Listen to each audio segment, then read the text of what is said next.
Manufacturing Hub. This is the extra spooky edition here about a week before Halloween. Now, I had to convince Vlad that we should run the spooky theme design because next week when we see everyone, it will be when everyone is in that sugar coma post-Halloween candy. If that is what you're doing, whether you're out there trick-or-treating for yourself or maybe your children, or you've just bought a whole bunch of Halloween candy because everyone is clearancing out Halloween candy, that show will be for you guys. But we are very excited to have Benson on. We will reintroduce Benson in just a moment as we go and conclude ICS Cybersecurity Month. We are super appreciative to Phoenix Contact for once again coming to sponsor Cybersecurity Month and helping us honestly bring on a whole bunch of experts like Benson and everyone else that we've talked to already who know a whole lot more about ICS cybersecurity than Vlad and I honestly combined do. And we can get down to the bottom of a little bit of their knowledge on these topics.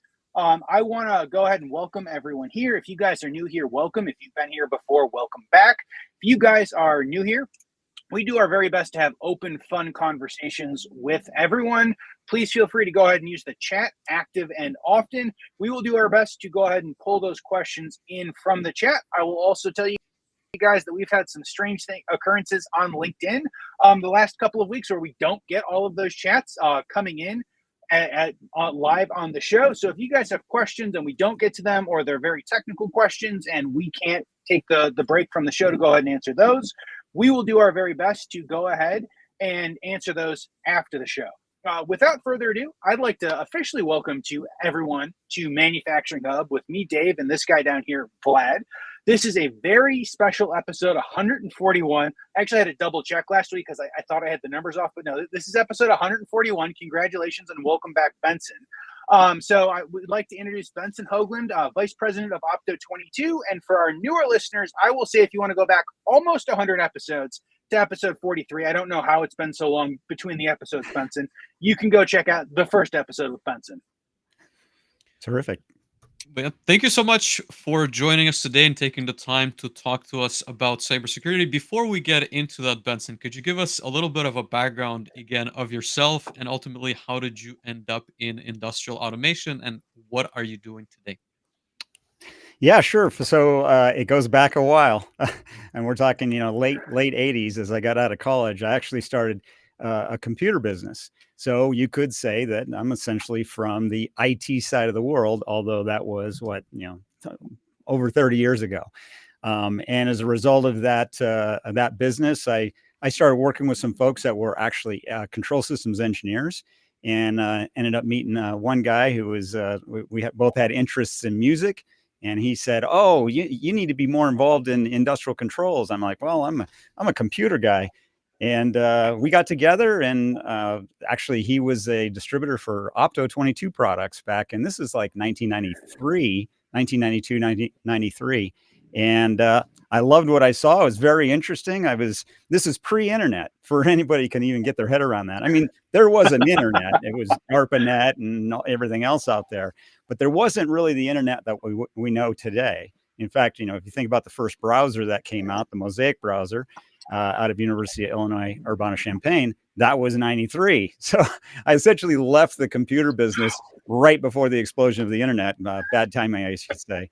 But the point is that with computer technology combined with industrial controls types of technologies, and again, we're talking about early 90s here, those two things coming together is really what intrigued me.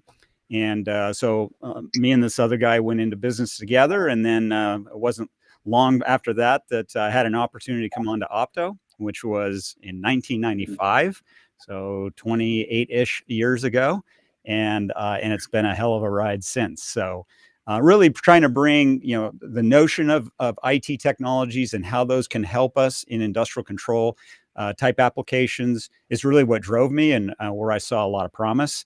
And indeed, it's been a challenging road. I'm not going to lie to you. When we came out with, and this was part of my last episode as well, but in 1998, we came out with a product that was called Ethernet IO, Snap Ethernet IO.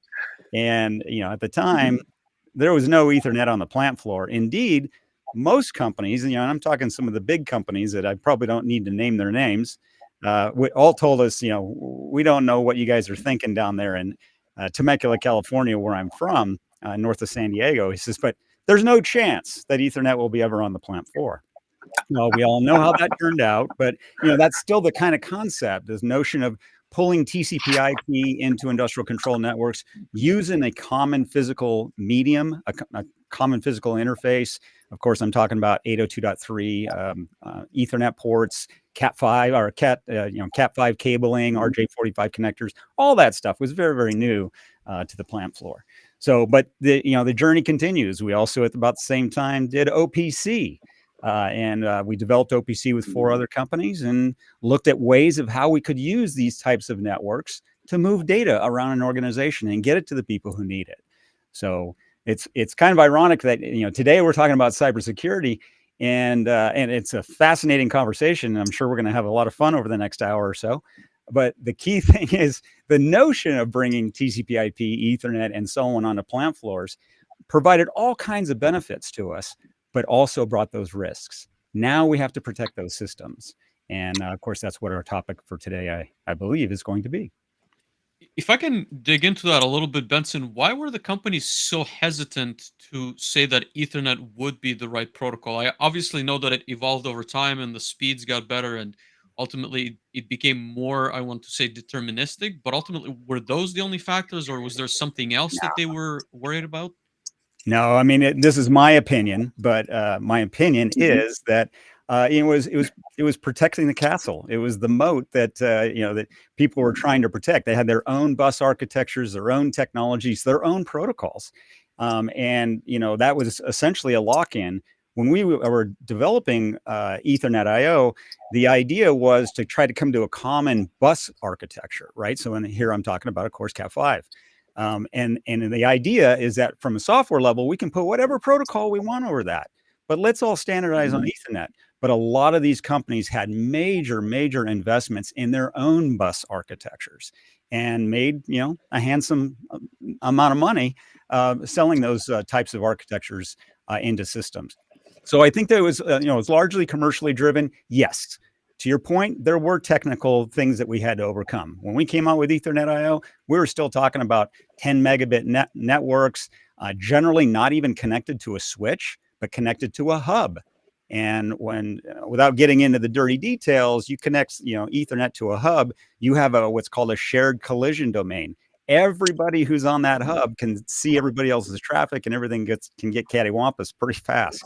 Technical term. So the notion of the advent of things like switches and then higher transmission speeds, up to 100 megabit and gigabit speeds and so on, started to mitigate some of the initial issues. But unless you took that first step, which we did in '98, which was, hey, this could work, then people started to pile on.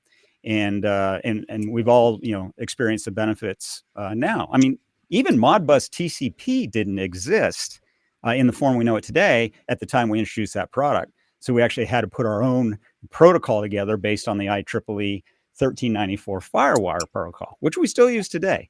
But it was just that early. But just like we're going to talk about in cybersecurity, sometimes you just have to take some of those first steps that put you on a path to hopefully a greater availability, higher performance, better safety, and just overall production improvements over time. And again, that notion of being able to share data in a meaningful way, but also in a secure fashion.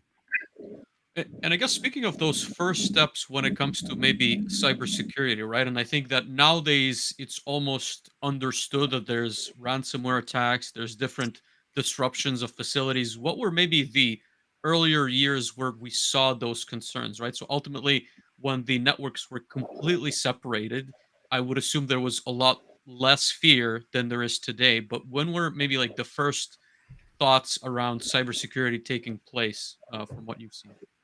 So yeah, you're correct that things like ransomware, malware, things like this we're facing every day. And if you look at some of the more notable intrusions or attacks that have happened recently, they've actually happened that way.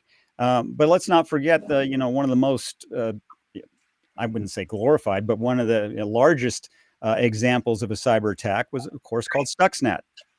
Had zero to do with Ethernet, with TCP/IP, with malware. Its intrusion method was a USB key. So somebody literally walked in and connected to the OT network, the USB key that had the malware on it. So what I'm getting at is that there's no, single event or single attack vector that is suddenly making us all pay attention to cybersecurity. There's a lot of different attack vectors, and it's understanding each of those and where those infiltration methods come in. That's what we have to address. Gotcha. But that was, I guess, just to put a time frame on that spectrum was around what year was that maybe introduced? Mid 90s for us particularly. And, we've seen it with our products, with other products as well. And I mentioned this last time that we got together. The issue that we tend to forget sometimes is that, let's take a PLC or a drive that's Ethernet enabled. The way that those things work is you have some piece of software or perhaps another system that's asking that PLC for some data, or asking the drive for some data over whatever protocol, but it's over Ethernet. And by virtue of that, that means that device needs to be listening. So it can accept the message to say, hey, what's your latest data? And it responds. And there indeed, it becomes what's called a server. It's serving information to clients who are asking for it. And that is one of the huge, the most massive attack vectors there is, a server that's simply sitting there listening.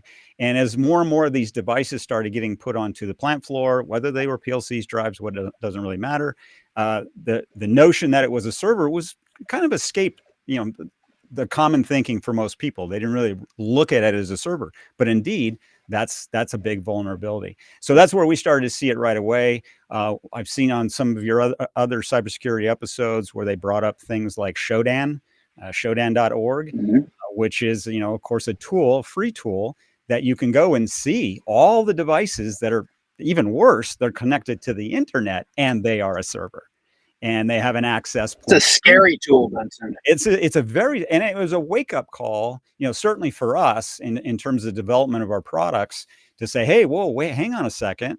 Why are all these devices connected to the internet, but connected to the internet as a server, as something that's going to listen for traffic coming in from the internet to try to get data from it?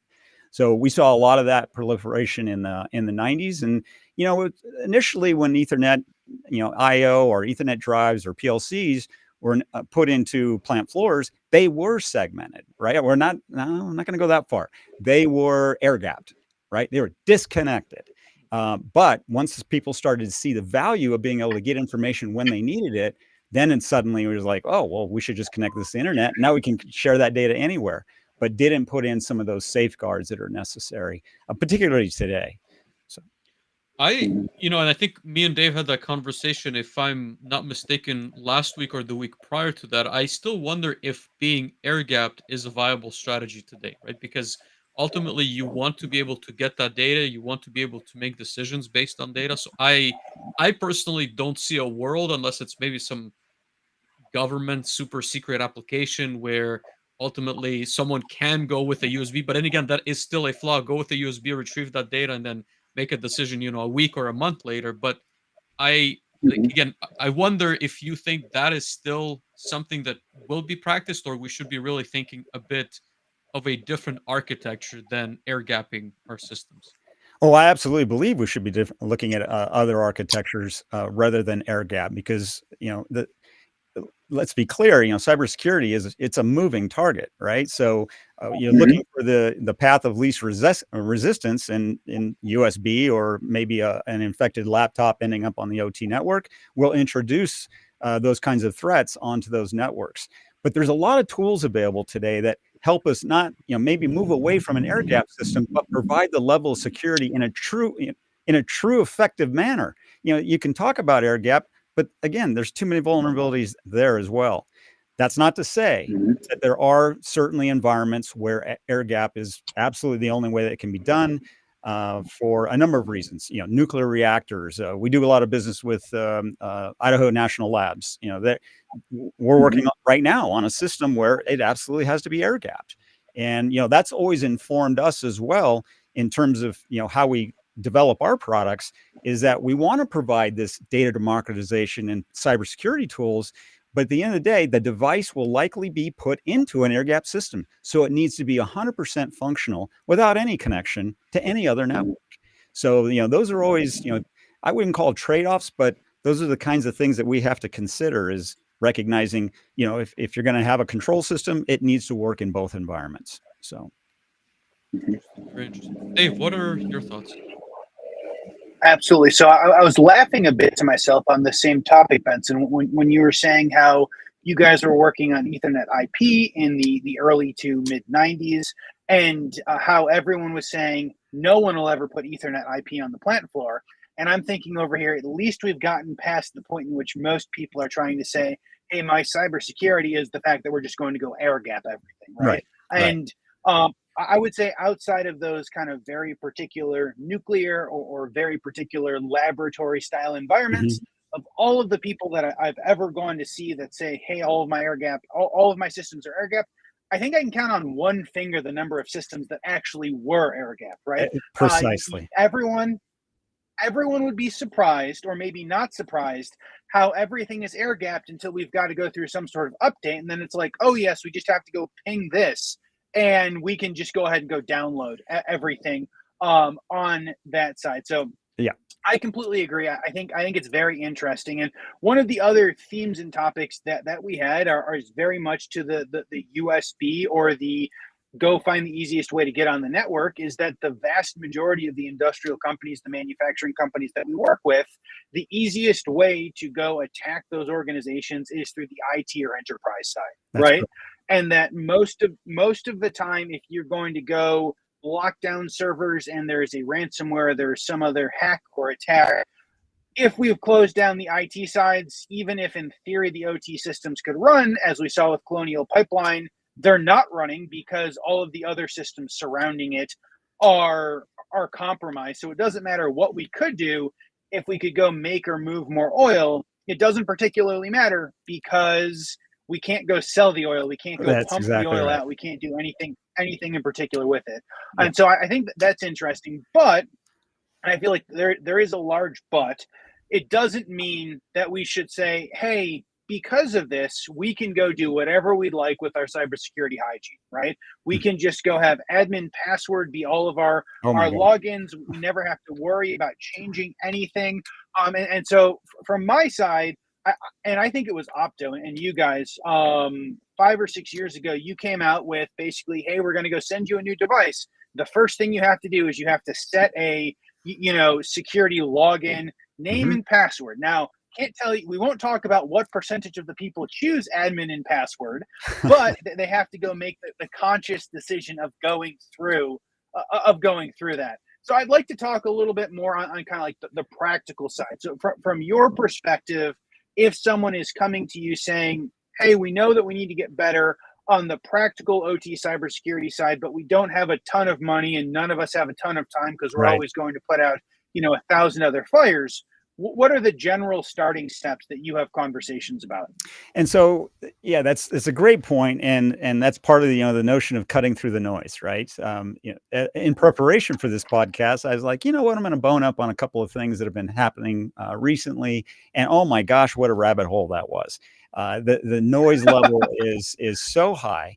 And there's so much going on, and that's at a number of different levels. It could be from a vendor level, like Opto. It could be from an agency level. It could be, from a national level. I mean, look at all the stuff that the EU is doing right now with their Cybersecurity Resiliency Act and so on. So it's really easy to get just so bogged down that all you can feel like you can do is just step away and say, I can't tackle this. But indeed, there are some simple things that you can do, and some of them are, you've heard dozens of times. Make sure you have decent usernames and passwords. We can say that till we're blue in the face, but the likelihood is that it's still happening. You wouldn't believe how often it happens, and it's just password, username, and password hygiene, and that comes down to education. One of the things, and I can get back to this later, but it's really got to come from leadership, right? So there's got to be some tools, some guidelines that people can clearly understand to address things like, again, user pass hygiene. But there's other elements I think that are really important, and that of course is this notion of network segmentation. If you can segment these networks from each other, I'm not talking about air gapping, which is a form of segmentation, if you want to put it in that bucket, but the notion of being able to segment these networks is absolutely critical, and the tools to do so are available, widely available. I mean, the sponsor for this podcast is Phoenix Contact, right? And their MGuard products, or the technology that we've embedded into our own Epic controllers, and Rio has done the same. Is that idea that let's start first with being able to segment and firewall off these types of devices and protect them from the IT networks. It's not, again, just like air gap doesn't necessarily solve all your problems, there's always going to be an attack vector of some sort. The same thing will happen to some degree, but it's some of those first steps that you can start quickly and simply, and, don't boil the ocean here. Pick one of the most, I wouldn't say susceptible, but one of the most critical processes in your environment. One that, getting back to Idaho National Labs, and this was mentioned on one of your other podcasts too, is that, take it from an adversity effect. Try to identify what one of your critical applications are and try to attack it yourself. I mean, you would be amazed how much you can learn by just doing that, right? And that's the idea of segmentation, the idea of password hygiene, and it also helps you identify what I think is that third important part. And again, a term used a lot is the notion of risk assessment.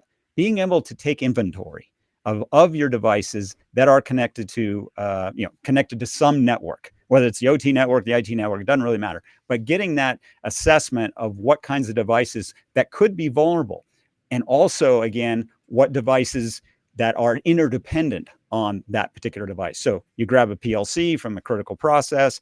Well, what other systems that have a dependency on that PLC are also subject to attack? And being able to take it from that approach is, just some of the very early things that I think you can do. And it doesn't require you pulling out your checkbook.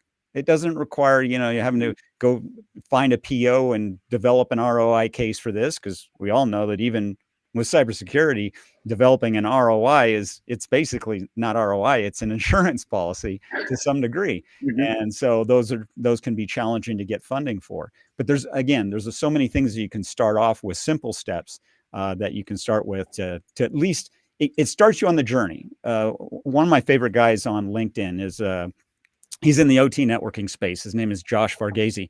I think you guys have probably seen some of his work, but boy, he's a tremendous OT networking expert. And I love what he says. He says, take one step forward.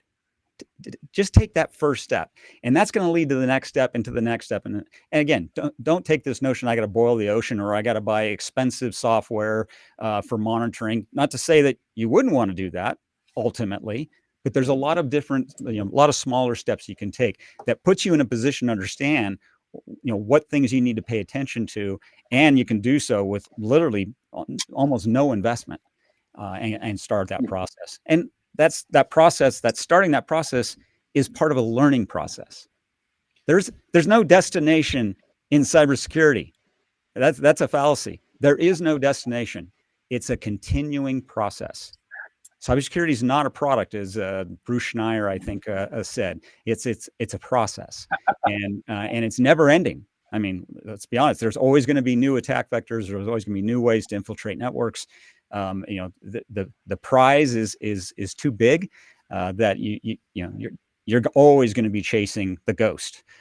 But you can put some pragmatic pieces in place that helps minimize those attack vectors and increase your cybersecurity posture.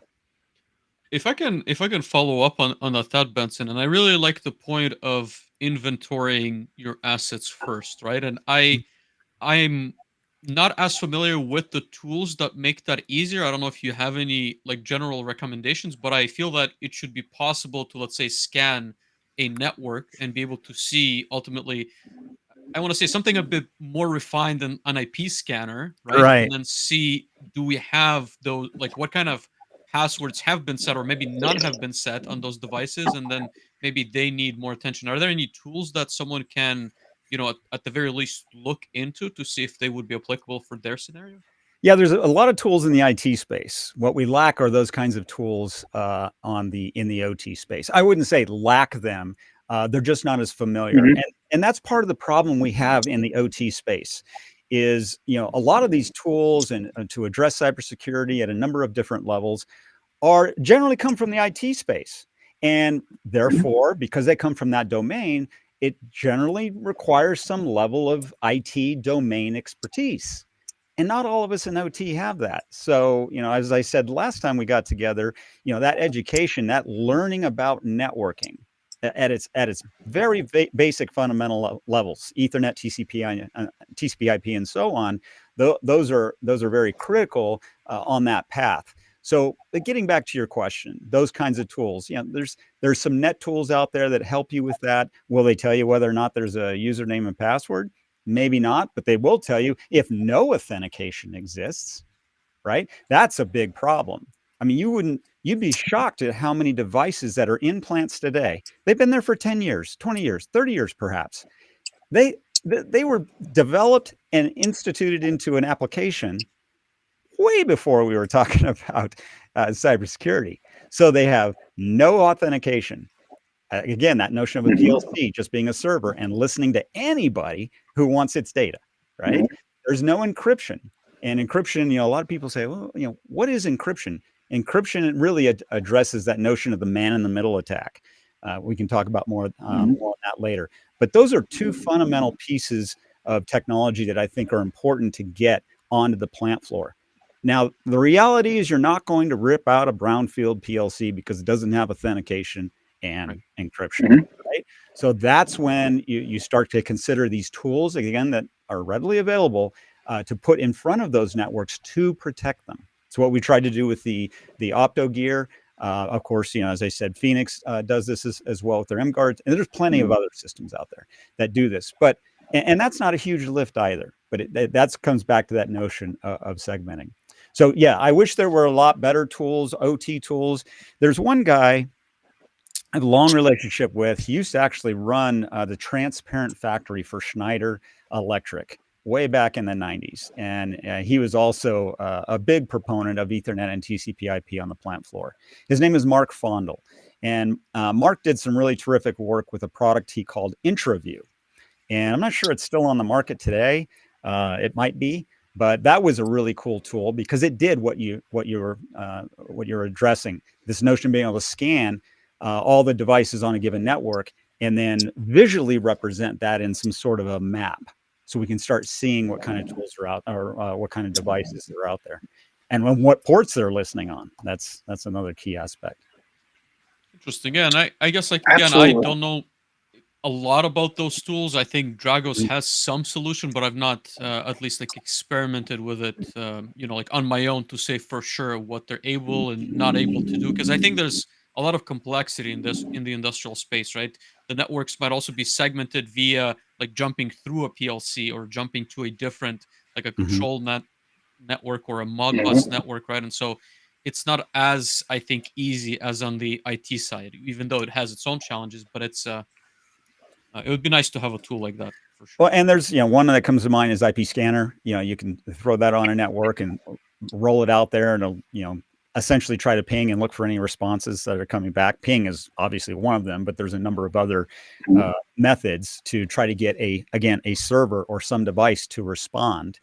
But again, if you run one of those tools and you get 100 devices that are coming back with various ports that are open or that are responding to these requests, you've already identified the biggest problem you have. There's too many devices that are not segmented. And that's, that there again comes back to that notion of let's do the assessment. Let's do that risk assessment, understand what devices we have in there, and then start to compartmentalize those as appropriately using these tools that you can do so. So when you're running an IP scanner or some other tool, you're not going to get, that hundreds of device results. You gotta solve that problem first. Because again, you get 100 devices out there and suddenly you're overwhelmed all over again. So identifying those critical machines, critical lines that, under any circumstance, you don't want it to be attacked. Focus on those, learn that process through, that given opportunity, that given application, and then that is going to help you as you start to spread that throughout the rest of your organization. Dave? Absolutely not. I would agree with that. And I have played around and worked on a couple of tools like that. I would completely agree. Like the OT IDE style tools absolutely are coming from the IT based concepts. What I have found is that they are more expensive, right? And many times the fact that they're more expensive than free make them difficult to go, not necessarily show the value, but make it difficult to go get that purchase order in order to be able to go ahead and use it. And especially when we talk about cybersecurity, it becomes the concept of, hey, if it's cybersecurity on the OT floor, why are we spending $10 or $50 or $100,000 for this tool, right? It is a cost factor as opposed to, and so that is the specific problem I've kind of seen time and time again. And there are companies using and building these tools. And I think that we will only see more and more of them coming out. I will say, before anyone goes take some of these IT style tools to go scan your OT network, please don't go turn on active scanning, because that will just overwhelm your entire OT network and it will shut your facility down. And then there will be like lots of long, hard conversations. Again, I know people who have learned this lesson the hard way. Typically, you only have to learn it the hard way once until you never do it again. Right. Because it is a very bad conversation. And then a couple of notes on Benson's previous comments. You talked about penetration testing. I find the concept of penetration testing just, I guess, both wild and like exceptionally fascinating. And so we had Pascal Ackerman on episode 81. Pascal is focused on penetration testing for a large part of his career. He's written a couple of the top books of OT ICS cybersecurity in this space. Go ahead and check out episode 81 with him. And then Benson also mentioned Josh Verghese. Josh has been on episode 59. We've been trying to get Josh back on to go talk about more because he had a bunch of great things to say. Josh and our calendars are very hard to go ahead and go reconnect. So at some point we will add Josh to a second episode on here. Absolutely. Yeah, and the demand for Josh's services right now are over the top. I mean, everybody's, absolutely. The good news of you guys having these types of webinars, especially with a focus on cybersecurity, like you did last year, is it's bringing awareness to these issues, right? It's bringing some awareness to how we have to address this, and by and large, that's helped folks like Josh and others to focus on it. And there's many, you guys like to use the term, standing on the shoulder of giants. Josh and anybody else that's dealing with these issues today are also standing on the shoulder of giants. And one guy that comes to mind is Eric Byers. Eric's been around in the industry for decades, and he's arguably the grandfather of OT cybersecurity. Used to work for Tofino, and I think he went to another larger company in between. Now he's with Edolis. But the point behind Eric is, and guys like him, is that we've been trying to tackle this for a very long time. And it's a challenge, but we all learn from each other. So it's that learning process. It's just continuing to take the next step forward and figure out how to address these problems. Absolutely. No, I would completely agree with that. I'll make the comment. I have seen basically the same thing that happened the last time we had Benson on has happened. You are so popular, Benson. You are apparently crashing our LinkedIn event. We cannot see most of the comments on our side, but we've got Ryan and Renee kind of arguing as to which NCIS-esque show your headshot would appropriately fit in. I don't know. I think no idea. There's the opportunity for NCIS Temecula. Right. I feel like Temecula is large enough, and everyone knows that Benson has at least, I don't know, 30 or 40 extra hours a week of his time to go star as an NCIS star. With that, so I will say absolutely. So if you guys are still watching on the LinkedIn side, please go ahead and bear with us. Vlad has gone and thrown a comment to the YouTube channel if you guys want to go ahead and watch there. Again, we'll have to figure out something, Benson, because you just continue to absolutely destroy our LinkedIn live events every time you come on.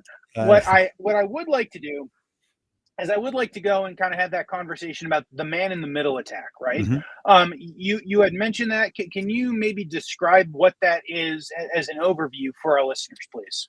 Yeah, probably the easiest way to understand this is connecting on the internet. Okay, so we all know that we use Google, right? So we connect to google.com, we put in our search term, and we expect some results.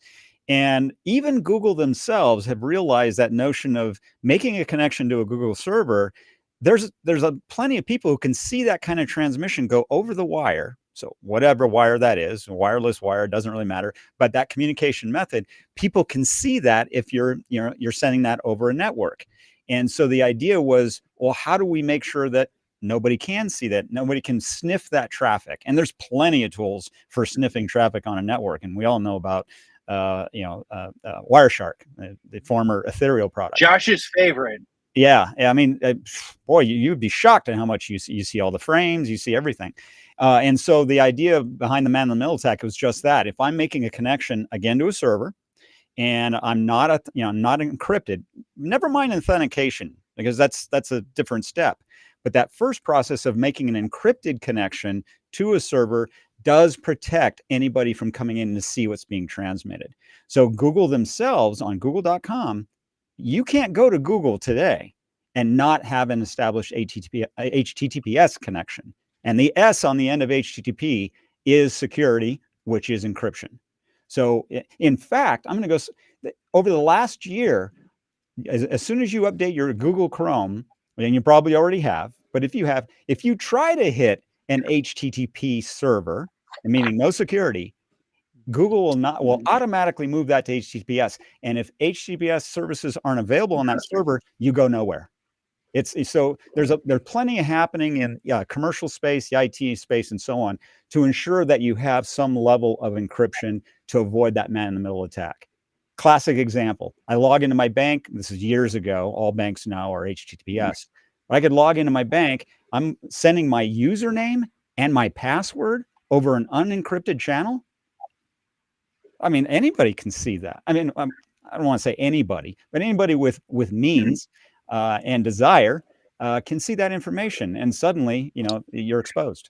So that's essentially the notion of encryption in the man in the middle attack is to have that methodology, and it's well known. It's TLS encryption. It used to be called SSL. They're essentially they're close, but TLS SSL encryption should be on any device that is ever acting like a server, including a PLC, including a drive, etc. And if they don't, segment it, get it on its own network, and have some device in the upstream that will facilitate the separating of those networks. And it's probably important to talk, if I can, quickly about segmentation. This notion of separating networks. There's really two ways that's done.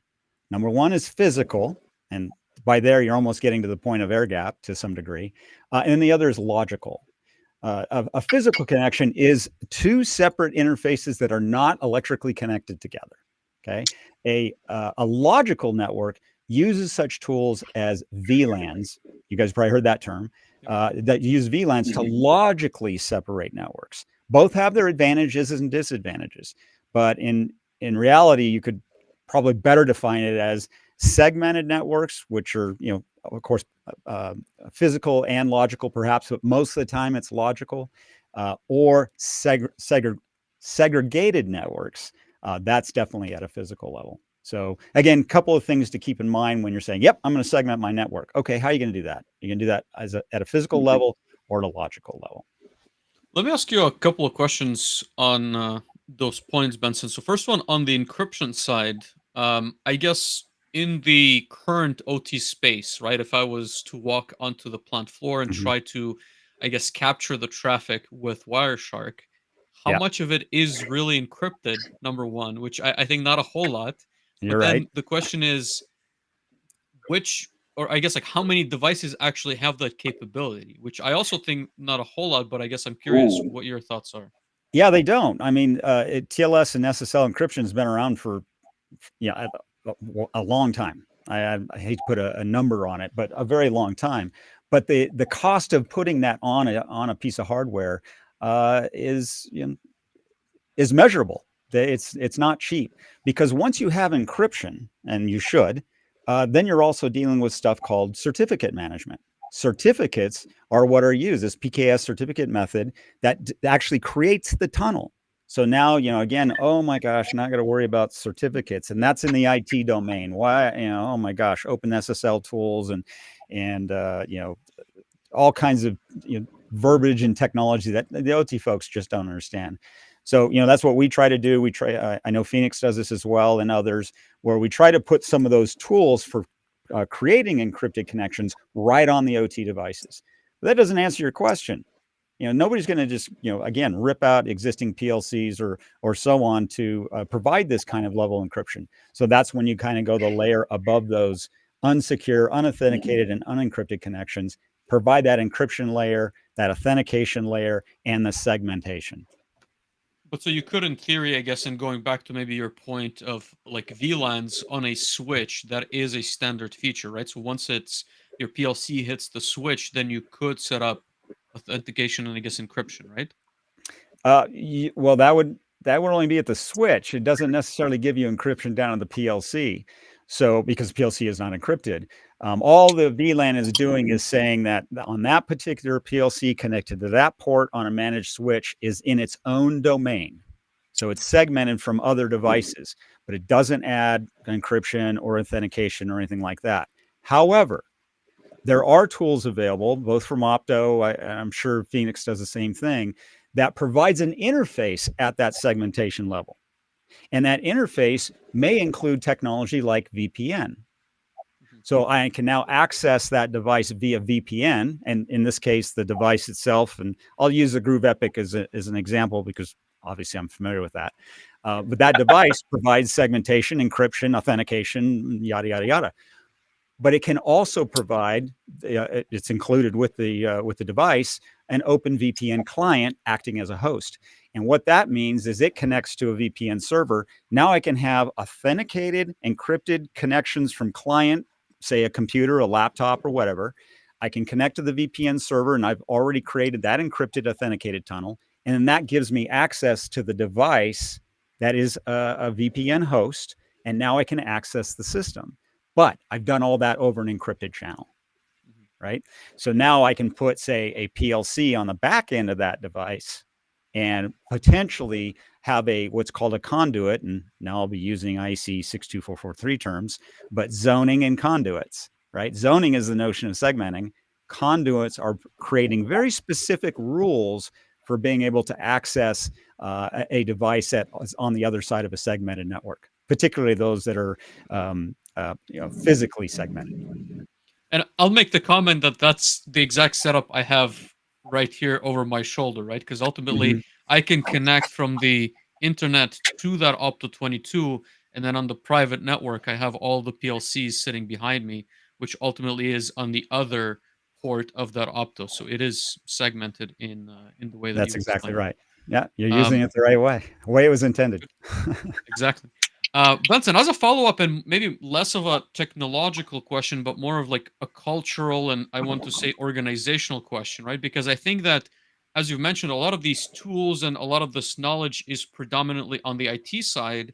So I believe that we simply, like, I rarely see an organization hire at the plant level an engineer that would be, let's call it, working on those networks and ultimately segmenting and taking care of the certificates as part of the OT team, right? So would you expect, I guess, the OT team just pass that on to the IT, right? So we're going to ultimately plug in all of our PLCs into whatever switch you need, and then IT is going to be ultimately responsible for making sure of that? Or do you think that they should really look into hiring someone on the OT side that is almost full time, right, at this point because of the growth of the architectures? Absolutely the latter. And rather than the former. And nothing against IT guys. Hey, I used to be one. But the reality is that, cybersecurity to them is something very different than it is to cybersecurity folks in the OT space, right? They're operating under a different set of goals, a different set of guidelines, and a different set of threats. A lot of that is about confidentiality, about access on the IT side. So really the idea is if you can get somebody from OT that has some level of IT experience, and here's a career tip for anybody, learn that stuff. It's again readily available. There's so many resources to learn basic IT networking, basic networking in the OT space. And what we've seen is more and more companies are recognizing the value of having somebody with those skills in the OT side. So they came from OT, they understand that, but being able to apply some of the principles from IT down on the OT side is where you're going to get that immediate payback. And that's where a good friend of mine who's also been on your show, Alan Ray. Alan Ray now works for, I think I can say the company works 3M. for 3M. Hey, there you go. I didn't have to say it. He works for 3M. I'm sorry, Alan. If it wasn't public, I apologize, Alan. No, I think it's public. But he works at 3M, but you know what he does? He's in the security side, OT security. So that's a company, 3M as an example, and there's many others that recognize the value and the benefit of having somebody with some deep OT experience that can start applying some of those IT principles where appropriate and best implemented at an OT level. And those are the ones that are going to be on their path to success, which again, bears repeating. If you're an OT guy, you're trying to get a handle on this, learn some of those IT networking basics, and some of them are very, very basic. Learn that stuff and start, that presents an amazing opportunity for you as, again, for your career, but also for the organization that you work with.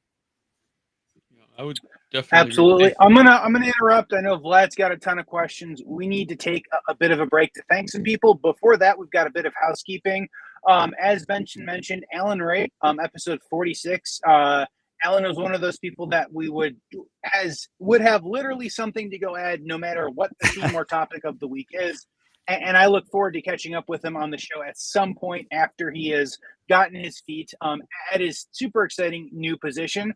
But before we go, thank Phoenix Contact for sponsoring the show. I do want to say, if you guys haven't seen the announcements already, everyone here is going to be at SPS Nuremberg November 14th, 15th, and 16th.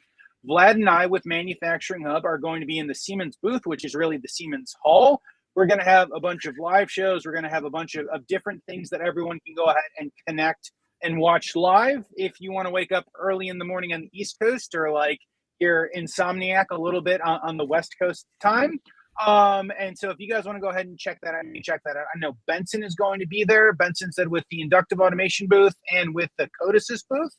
And so it'll be great. As I like to joke, I have seen more people on a different continent this year that I haven't seen in years than I think I've seen in the United States. So super par for the course for me. And then I know Phoenix Contact is going to have a large booth in and of itself. And then hopefully Vlad and I will have a chance to go get in front of all of these different things. But speaking of Phoenix Contact, we want to first thank them for sponsoring this entire cybersecurity theme, and we want to congratulate them on making it more than 100 years of operation.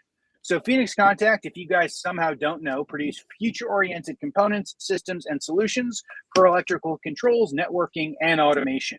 And I feel like Benson set up this next section of the M-Guard already, but one of the mainstays of Phoenix Contact M-Guard family, models 2100 and 4300 get major upgrades, now with gigabit speeds.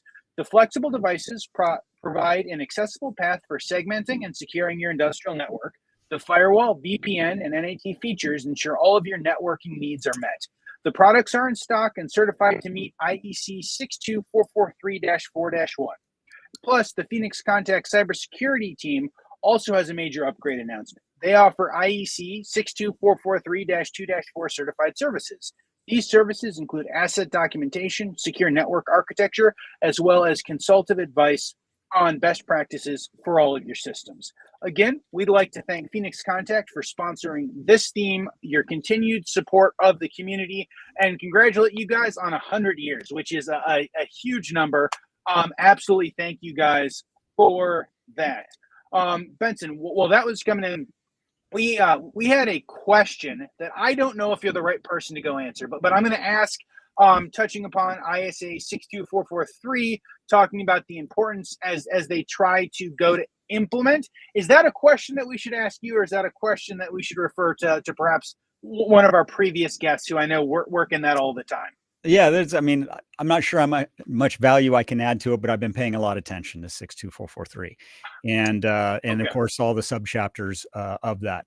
And in reality, when we first came out with the Epic and then the Rio products, this was before, really 62443 was essentially ratified. It's been in process for some time.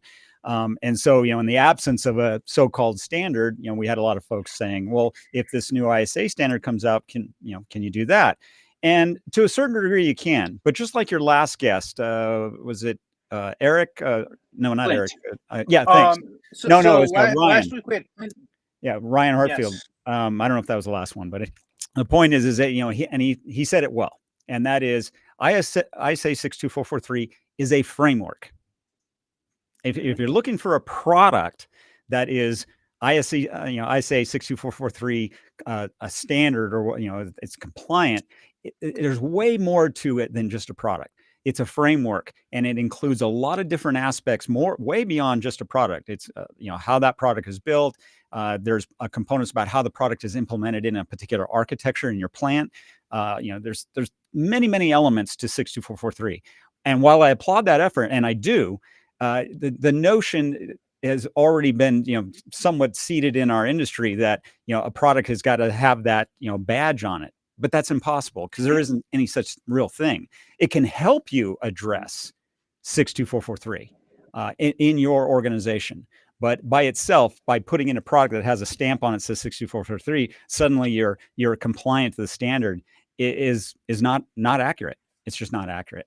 But it is a guideline. It is a framework for getting there. And there are many others out there. NIST is one. CISA, I definitely recommend that as a resource for people to understand how to implement these technologies, cybersecurity principles. Same with the INL things that they're doing there with cybersecurity as well. So again, a lot of resources, easy to fall down the rabbit hole and get confused.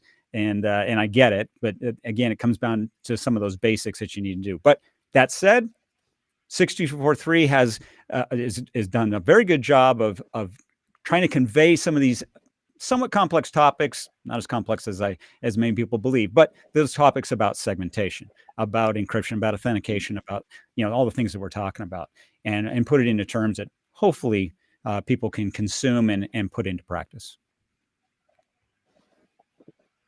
Absolutely. No, I appreciate that. Thank you. As you've mentioned, and as we've had a bunch of guests mention, 62443, as you guys probably rattling off a bunch of sections and subsections, is a lot, right? And when we had Grant Vanderbreak on earlier at the beginning of this theme, last year we talked a lot about what he was doing in manufacturing, and he spent a bunch of time looking and moving into the energy sector. And so we got some compare and contrast about manufacturing versus energy, and we got just the slightest bit into what hardening looks like and why things have to be hardened. So I certainly think that is all of the concepts are very good, kind of in general concepts that all groups should be working towards. I will say, if you guys want to listen to Grant was episode 138, and Ryan, as Benson had mentioned, wow, that's a bit of a tongue twister there. It was episode 139. Benson, I want to ask you kind of the open question, right? We talked about passwords, we talked about segmentation. Are there any other kind of major items that we should go talk through when we're looking to break through the noise and all of the ICS cybersecurity noise that we're hearing this month on the more practical levels? Yeah, I do have one idea, and it's one that we've discussed in the past, but it's worth mentioning again, and that is the notion of how do you democratize data in a clamped down environment, right? So you've got segmentation in place. Perhaps you have encryption and authentication, and again, that's if you need to communicate to that device, a server, PLC, whatever the device is. But what if you flip that around on its head? What if you say, instead of me as a PLC or some device on the plant floor listening for traffic so I can respond to a given client, what if instead I simply publish my information? So now it's different. Now, instead of me waiting for requests to come in from who knows who, I instead take the data that I have and that I've identified as being public data or something I want to share with other systems, whether they're other hardware systems, software systems, cloud, doesn't matter. What if instead I start to publish that data and on an outbound basis? Now, why is that important? Well, there's a number of reasons, but relative to cybersecurity, one is really important. If I can publish my data outbound, that means I can do so without opening a firewall port. And we haven't even talked about firewalls yet, but the notion of a firewall is simply to close off ports and essentially not be able to listen. Don't even respond to requests that come in on given ports on any kind of Ethernet device. But with outbound communications, I can do so. I can go outbound and connect to some very secure server with authentication, with encryption, and publish my data for others to consume as they see fit. Now, of course, I'm talking about a technology that's near and dear to my heart, which is MQTT, but there's many other publish subscribe architectures out there as well. But what people focus on too much with, say, MQTT or other pub sub architectures is that communication method in the first place. But if you take that aside for a second and look at the implications at a cybersecurity level, that's where things get really interesting.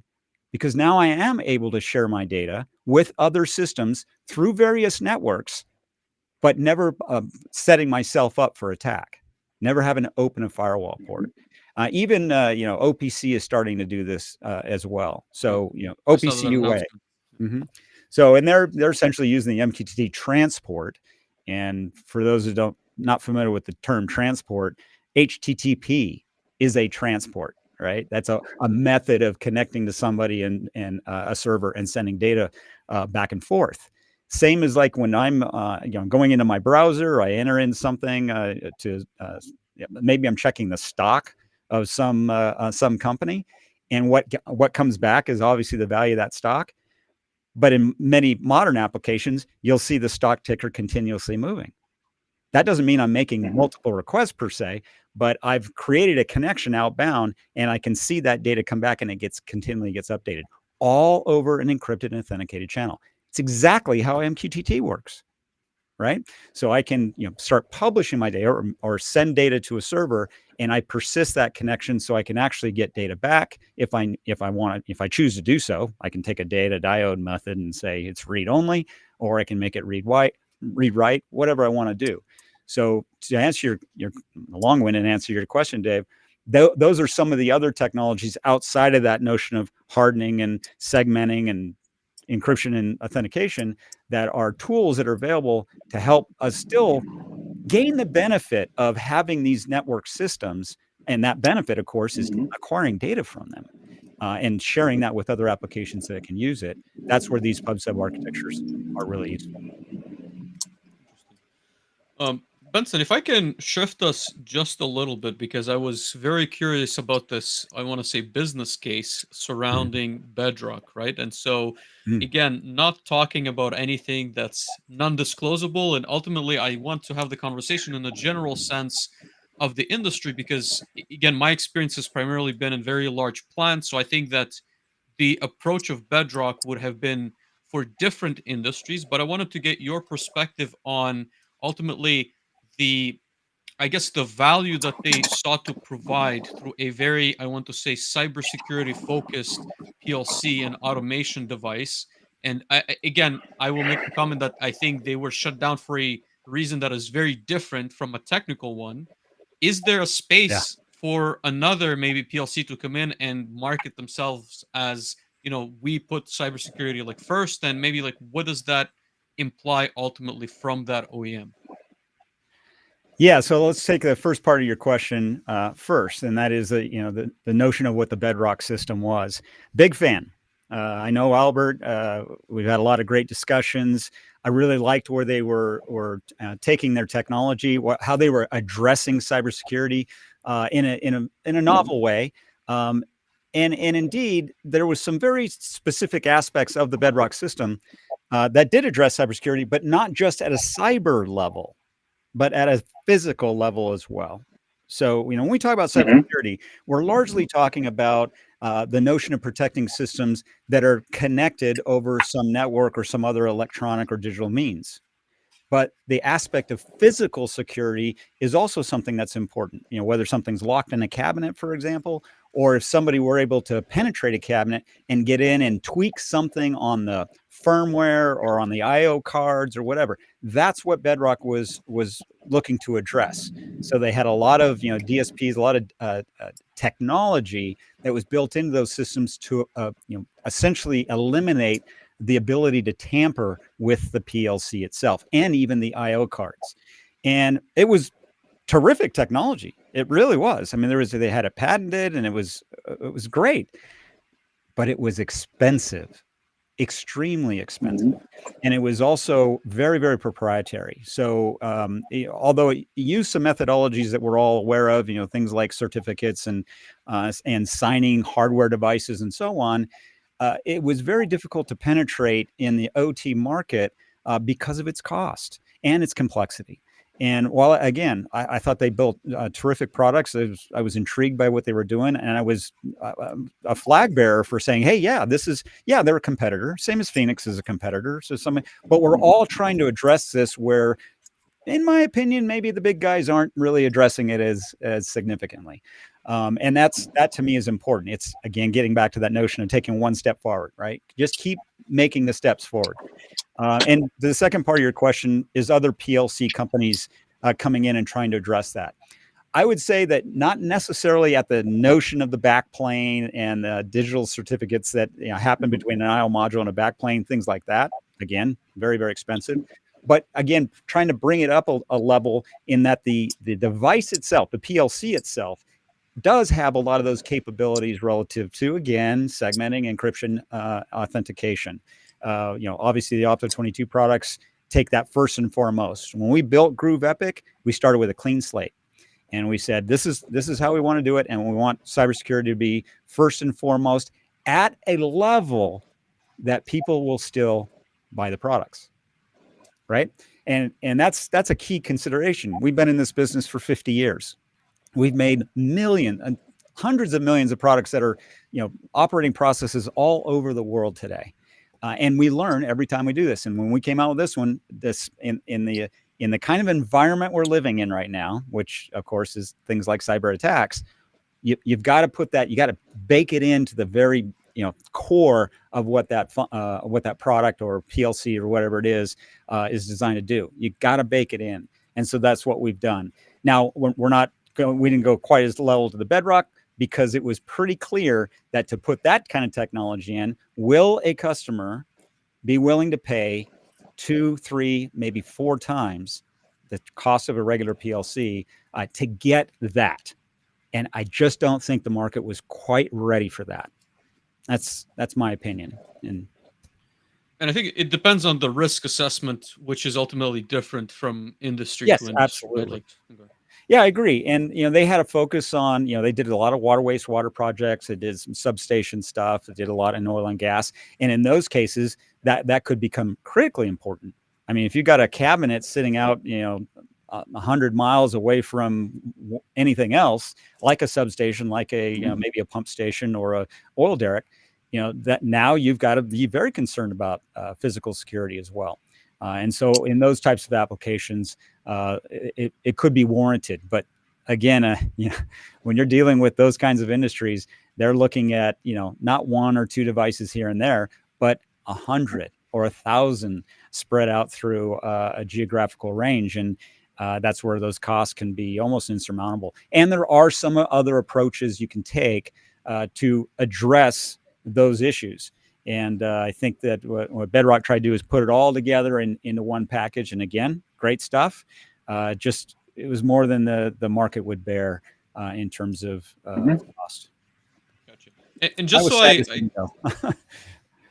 yeah, and again, that's I'm sure there's maybe like a case study or an article that I believe like I read that explained what truly happened. If someone's interested, we'll post that link in the show notes.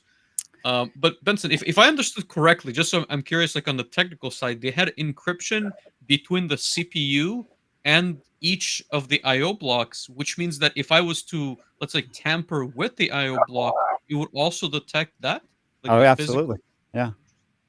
Yeah, it was pretty. I mean, between IO modules, between the CPU and some host, between the IO modules, the CPU, and the backplane. I mean, there's a fair amount of technology in there, and like I said, it was great. I'm just not sure that it was in the realm of mass market penetration, and at the end of the day, as a vendor, we deal with the same thing. When we develop a new product and we put some technology into it, we always have to be mindful. Will the customer be willing to pay for these features and these capabilities? And that's always I'm responsible for product strategy here at Opto, and that's one of the things that we deal with all the time. Hey, we can add this, but it's going to cost this much, and that cost passed on to the customer. Is the market ready for that? And the beauty of what we've done, and other companies have done this now more recently, is we've employed some core technologies that help us address those. The Groove Epic and Groove Rio based on Linux operating system with real-time extensions. So it's it's going to be industrial. It's you put it in hardened packaging, wide temperature range, all of the approvals necessary to exist on the plant floor or in a remotely geographically dispersed environment. Those are all important. But ultimately, us putting in that Linux OS gave us a lot of tools that we could incorporate into the system to address these things: segmentation, encryption, and authentication, firewalls. All that stuff is part of that core operating system. And there's Linux servers. There's hundreds of millions of Linux servers all over the world. And why not take some of the advantages of that technology? Same thing we were doing with Ethernet. Opto couldn't solve the problem of determinism or 100 gigabit interfaces or switches or all the other things that are associated with Ethernet networking. But we didn't want to. We knew the industry was going to move forward. And as long as we're moving in step with them, we're going to be able to take advantage of all those technologies and put them into these systems. Same could be said for MQTT. One of the things we get often, which is not accurate, but they say, oh, MQTT is not secure. That's because the security mechanism for MQTT isn't inside MQTT. It leverages TLS and SSL and all these other technologies that millions of people are paying attention to. We just get to adopt that technology and put it into plant floor devices. That we think is a more meaningful path. Where again, in contrast to Bedrock, they said, nope, we'll design it from the ground up to be all of these things, and the customers will hopefully pay for it. Yeah, that absolutely. I think those were a couple of great points. First, I'd like to go point out, I think that's a Groove koozie that Benson is currently drinking from that I really like. It took me a couple of minutes to be able to read that, but first, I love the koozie, Benson. And second, I completely agree. I think that as technologists, it's really easy to go build the best technology and to go own and build kind of all of the parts of the technology as possible. And at some point, technologists have to go market and sell the solutions that they're going to build. And there are general buckets of what people have historically paid. And whatever you're doing has to be multiple times better in order for them to get out of that bucket or that comfort zone in order to pay more for anything. If they've decided that a PLC is worth $1 and you're over here asking for $100 for something that does the same thing, it has a bunch of other stuff in it, it's going to be difficult in order to go down the process. It's going to be difficult to go down the process of convincing people who have historically paid the $1 for it. Well, and remember, when somebody's buying a PLC, they want to know how fast the scan time is. What's the IO count? What can I do with that PLC strictly from what the PLC is designed to do in the first place? So by adding on, a fair amount of this cybersecurity features, it come at a cost. And for people who are procuring these devices to solve a given problem, cybersecurity may not be front of mind. So they're paying for something they don't think they need. I would argue that they probably did need it at some level, maybe not quite as the level that Bedrock offered, but that it is more front of mind now. We're having don't don't want to sound like I'm shilling or anything, but we've had a lot of success with Groove Epic and Groove Rio. We have, and a large part of that is because of that cybersecurity posture that we're taking with these devices. And we believe it's critical, and customers are using it, are doing, they're making a decision now to employ these types of devices because that cybersecurity element has been addressed without a big premium to what the PLC or gateway or HMI, whatever you want to call Epic, is meant to accomplish. So that's kind of that balancing act. Provide those kind of features, not at a significant premium, and then they get the benefit of all that, but still get to use the device for what its core intention was, to solve a problem, to automate a process, to gather data from the field, whatever it might be. Absolutely. I would say when I think of Opto, I think of two things, or maybe now three things, because of the Groove Koozie. I think of you guys as very kind of cybersecurity conscious first, and I think of the comment that you made about testing to 200% on one of our earlier shows, of how all of the relays are now solid state relays. That was the bread and butter of Opto for the longest time. 100% of them are tested all the way to the top level of the temperature range and all the way to the bottom level of the temperature range. And to me, that is very much what I think of when I think of Opto. And I think that you guys are in an interesting place. Yeah. I think that you guys are in an interesting place, continuing to lead the way, as we've talked about on earlier episodes, on a variety of different technologies. Benson, we could absolutely go talk for 3 more hours on this, but we want to be respectful of everyone's time, which is a newish thing comparative to the last time you were on, because I'm confident we talked for the better part of 2 hours. So I want to go ask you the questions that I go ask everyone towards the end of the show. And as you and all of our longtime listeners know, I like to go put everyone on the spot. So I want to go ask you to go predict the future a little bit. So maybe what do you think the future of cybersecurity and the melding of technology is going to look like? Are we going to continue down the path of more cybersecure devices?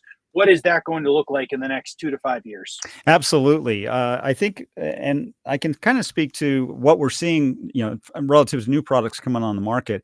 There is a renewed emphasis on getting these technologies put into these systems. And now it seems, 10 years ago, it was hard to, rationalize that. But given our current environment, it's clear that people are paying attention to that. So I think you're going to see more and more of those kinds of features finding their ways into a lot of other products. And I'm going to be honest, that it's even like with our products, having all of these capabilities from a cybersecurity perspective, it doesn't make it necessarily easier, right? So you still got to deal with certificates, you still got to deal with, making those encrypted connections and so on. But that will get easier as well. Again, if it's not just the OT market that's focused on these technologies. I mean, we hear about segmentation, authentication, encryption, firewalls, but that's being done everywhere outside of OT, right? In the IT space in particular, but even on commercial devices. I mean, stuff that you're even putting in your home now, whether it's your Nest thermostat or whatever, there's a renewed focus on cybersecurity. So the beauty is that we can leverage that from all these much larger markets, bring that technology into the OT space and help people, protect their systems. So in terms of the future, that's exactly where I believe not only Opto, Phoenix, and several other companies, they have that renewed focus. Make it, the challenge is always going to be, you got to make it easy enough to use for the traditional OT guy. And I use the term OT tooling. In other words, what software, what interfaces, what methodologies are used to, set up encryption, set up network segmentation, set up user authentication, whether that's local or LDAP, both of which, of course, are supported on Groove Epic. You got to be able to provide those tools in a way that an OT person can understand them and implement them. If they're having to run across the hall to IT saying, I got no idea how this thing works, you're already dead in the water. So I think what you're going to see, again, future prognostication, if that's a word, is that tooling will become a lot easier, a lot simpler. And that's what we're all working on, right? We know the technologies exist. We have them embedded in the device, but if they're hard to use, nobody's going to use them. So it's really, how do we make that easier to use and get deployed properly? So we do have a guide on our on our website. We actually have a cybersecurity page on our website that focuses on the notion of cybersecurity. And in that, we've developed a document called Cybersecurity Best Guidelines and Practices. And again, this is just a white paper type document that says, covers everything we've been talking about here. VPNs, firewalls, segmentation, encryption, authentication, and more. And sure, it's from an opto perspective, and of course, but at the same time, the content in there, these topics and why they're important in an OT environment are in that document. It's freely available. We get a lot of people that download it. Indeed, when we're working, I just had this happen yesterday. We had a big application we're working on with a bunch of OT guys. And I told them, I said, hey, listen, this is a great application. You guys are off to the races. It's gonna blow your mind. However, get IT involved now. Get them involved now and grease the skids for when you're ready to go to implementation, because otherwise you're going to hit that wall. And as much as we love to talk about OT IT convergence and everybody getting along, and the reality is that's just not happening to the degree we all like it to happen. So that's one of the reasons we created this guide. We give it to our OT customers and we say, send this to your IT team, so they have a better understanding of how we're going to implement these technologies that they're already familiar with. They just need to know how it's applied to an OT type of a system.